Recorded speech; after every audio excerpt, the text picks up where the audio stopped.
पता नहीं क्यों ऐसा लगता था कि बाबा साहब ने वो काम किया जो सम्राट अशोक ने अपने कालखंड में किया। तो कहीं ना कहीं दोनों के बीच में संबंध होना चाहिए। दुनिया में इन राइटिंग में पहली बार अगर मिलेगा आपको पशु चिकित्सा और मनुष्य चिकित्सा, दोनों के लिए चिकित्सा, ये वर्ड 2300 साल पहले इन राइटिंग आपको केवल और केवल सम्राट अशोक के शिलालेख में मिलेगा। बाबा साहब पहले एक बार ऐसे मन बनाया था कि वैशाख पूर्णिमा के दिन ले लें दीक्षा, लेकिन जब उन्होंने गहराई से देखा इस बात को तो उन्होंने कहा नहीं, हम सम्राट अशोक की लाइन को और पुष्ट करेंगे, तो और बड़ी करेंगे और उसी लाइन को हम कंटिन्यू करने के लिए उन्होंने अश्विन माह की 10वीं को लिया। का प्रयास है कि सम्राट अशोक के जितने शिलालेख हैं महत्वपूर्ण, उन शिलालेखों की रेप्लिका लगाई जाए ताकि लोग जान सकें कि सम्राट अशोक ने क्या लिखवाया था और उसका अर्थ भी समझ सकें। ये शिलालेख बहुत महत्वपूर्ण हिस्सा है, उसको जान लें या भगवान बुद्ध की देशनाएं जान लें, वो जरूरी है। इन सब चीज़ों से लोग समझ सकेंगे, अपना हित साध सकेंगे, अपने जान पहचान वालों का हित कर सकते हैं। साथियों नमस्कार, मैं हूं विवेन सिंह, आप देख रहे हैं क्लाउड नेटवर्क। हम हैं इस समय इलाहाबाद प्रयागराज में। यहाँ पे हम लोग हैं सम्राट हर्षवर्धन बुद्ध विहार में। यहाँ हम जब भी आते हैं तो हमें कुछ ना कुछ हर बार अलग नया मिलता है, लेकिन अभी कुछ नया अलग मिला है, उसके बारे में हम साक्य से बात करेंगे। यहाँ के मैनेजिंग डायरेक्टर हैं doctor GS Shakya sir. Shakya sir से हम बात करेंगे ये चीज़ बनवा रहे हैं, ये क्या है, क्या उद्देश्य है और क्यों बनवा रहे हैं। सर आपको बहुत जी नमो बुद्धाय। ये देखिए, ये सम्राट अशोक के शिलालेख की रेप्लिका है।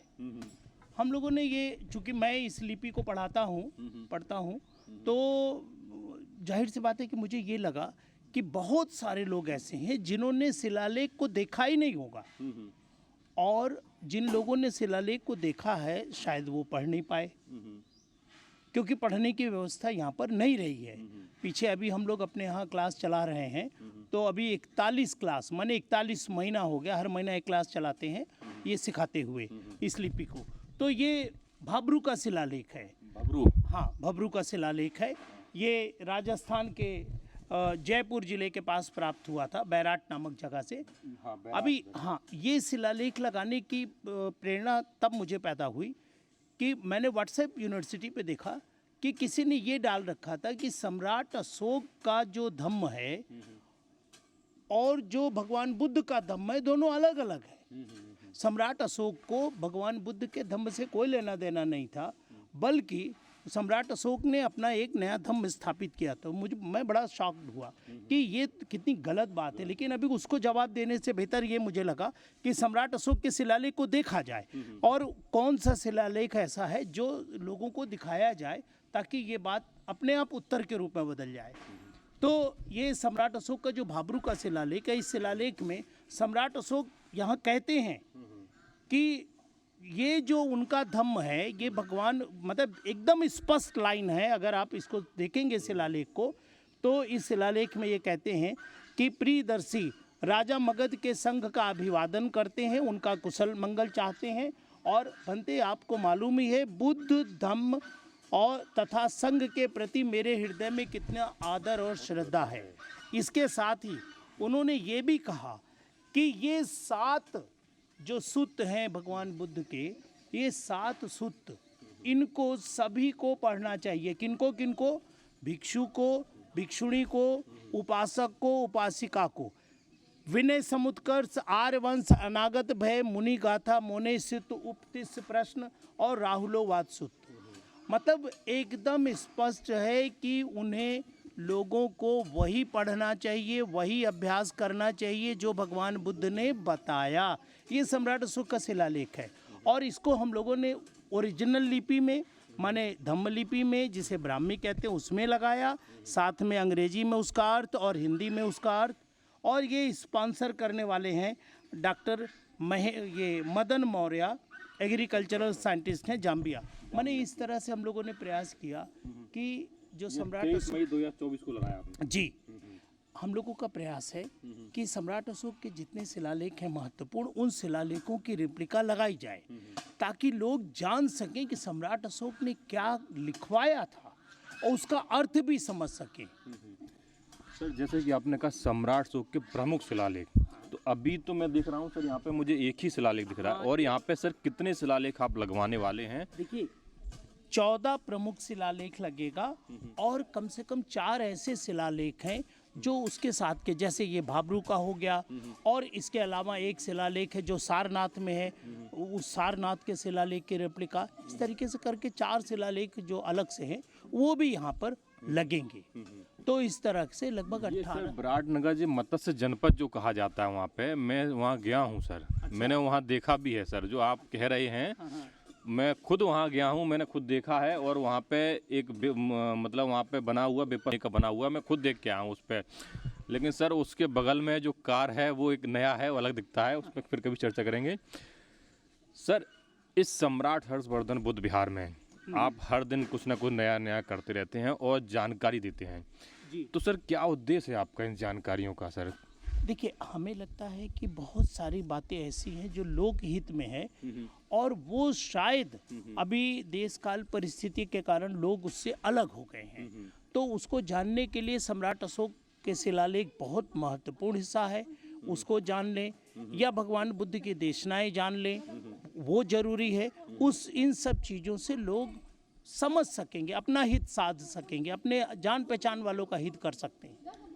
सर जैसा कि आपने कहा सम्राट अशोक के शिलालेख आप लगवा रहे हैं, प्रमुख शिलालेख, यहाँ पे अशोक के पेड़ भी लगा रखे हैं आपने, तो ये क्या उद्देश्य है? सारे मैं देख रहा हूँ बुद्ध विहार के चारों तरफ अशोक के पेड़ हैं और सम्राट अशोक के शिलालेख हैं, इसका ये क्या कॉन्सेप्ट है सर? आप देखिए, पेड़ों का होना जितना जरूरी मनुष्य का जीवन है उतना ही जरूरी पेड़ है। अगर पेड़ रहेगा तो मनुष्य का जीवन रहेगा। और अशोक के पेड़, ऐसे कहा जाता है अशोक शोक रहित, हाँ, जहाँ पर दुख ना हो। तो ये पेड़ ऐसा है कि पूरे साल हम लोग देखते हैं कि ये हरा रहता है, पत्तियां घनी रहती हैं, और आसपास में अभी तो बहुत कुछ बन गया है, लेकिन जब कभी कुछ नहीं यहाँ पर था तो इन पेड़ों की वजह से यहाँ पर बहुत छाया, बहुत ठंडा, बहुत लोग गर्मियों के दिनों में, मई के दिनों में आते हैं यहाँ पर, और वो ये कहते हैं कि हम बाहर थे तो बड़ा गर्म लग रहा था, अंदर आए तो हमें बड़ा अच्छा लगने लगा, प्लीजेंट लगने लगा। तो वो तो पेड़ों के कारण है। पेड़ तो जीवन है, जीवन है। आप देख सकते हैं ये शिलालेख लगाने के लिए यहाँ पे तैयारी हो चुकी है। इस पर सम्राट अशोक के प्रमुख शिलालेखों को यहाँ पे लगाया जाएगा डॉक्टर GS साक्या सर के द्वारा। और ये देखिए, और उसके साथ इसके पीछे आप देख रहे होंगे लाइन से पूरे बुद्ध विहार में अशोक के पेड़ लगे हुए हैं, आप देख सकते हैं। और ये देख सकते हैं यहाँ पे लिखा हुआ है सम्राट हर्षवर्धन बुद्ध विहार, और ऊपर बुद्ध की स्टैचू है। अब देखिए यहाँ पे बुद्ध विहार में लिखा हुआ आओ चलें बुद्ध की ओर। ये बुद्ध की ओर से लिखा है, उसके ऊपर कई सारे सिग्नेचर भी हो रहे हैं। तो हम सर से जानेंगे, सिग्नेचर भी देखिए अलग, कोई इंग्लिश में सिग्नेचर हो रहे हैं, कोई हिंदी में हो रहे हैं, और कुछ सिग्नेचर जो हैं ये धम्म लिपि में हो रहे हैं। सर ये क्या है, ये किस तरह से ये सिग्नेचर हो रहे हैं? सब कुछ नया, ये मैं आया हूँ, पहले नहीं था सर।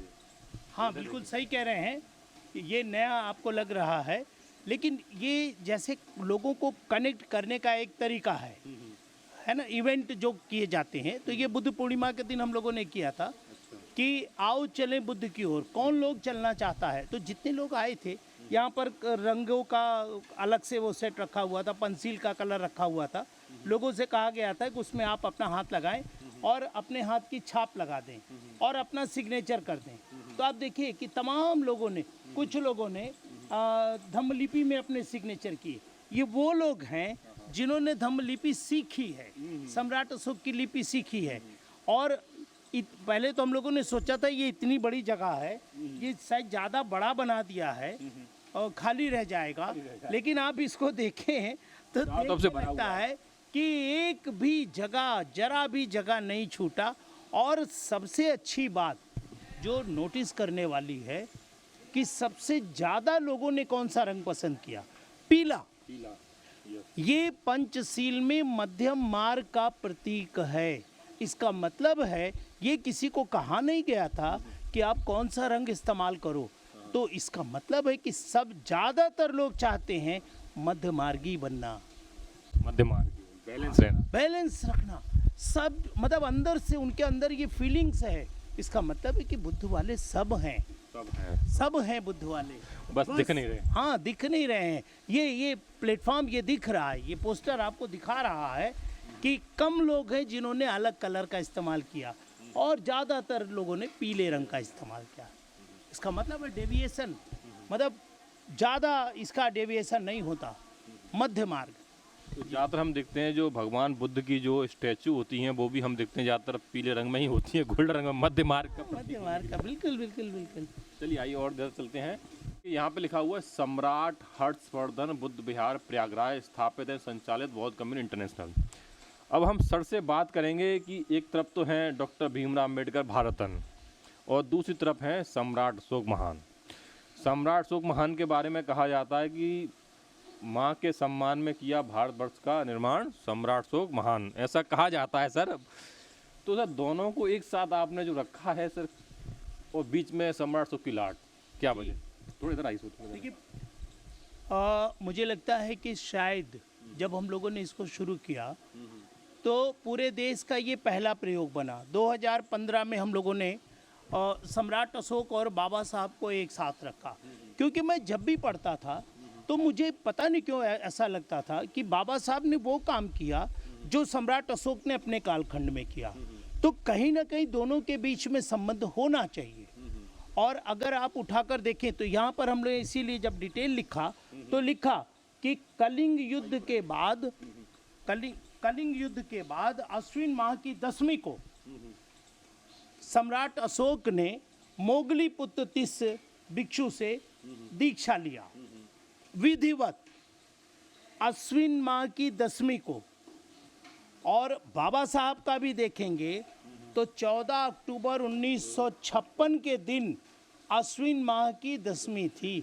बाबा साहब पहले, अगर आप पढ़ेंगे बाबा साहब का वांग्मय तो आपको पता लगेगा कि बाबा साहब पहले एक बार ऐसे मन बनाया था कि वैशाख पूर्णिमा के दिन ले लें दीक्षा, लेकिन जब उन्होंने गहराई से देखा इस बात को तो उन्होंने कहा नहीं, हम सम्राट अशोक की लाइन को और पुष्ट करेंगे, तो और बड़ी करेंगे और उसी लाइन को हम कंटिन्यू करने के लिए उन्होंने अश्विन माह की 10वीं को लिया। ये जो कनेक्टिविटी है ये बहुत प्रेरणादायक है, सभी को समझना चाहिए। इसीलिए हम लोगों ने सम्राट अशोक की प्रतिमा लगाई, फिर इसके बाद बाबा साहब की। तो इसीलिए सर कहा जाए कि मतलब जो बाबा साहब ने जो ज़्यादा संविधान में अपने जो चीज़ें हैं वो सम्राट अशोक की जो जन कल्याणकारी नीतियों को चुनकर ही संविधान में। बिल्कुल बिल्कुल बिल्कुल, आप एकदम कह सकते हैं। आप शिलालेख को पढ़िए, आपको पता लगेगा।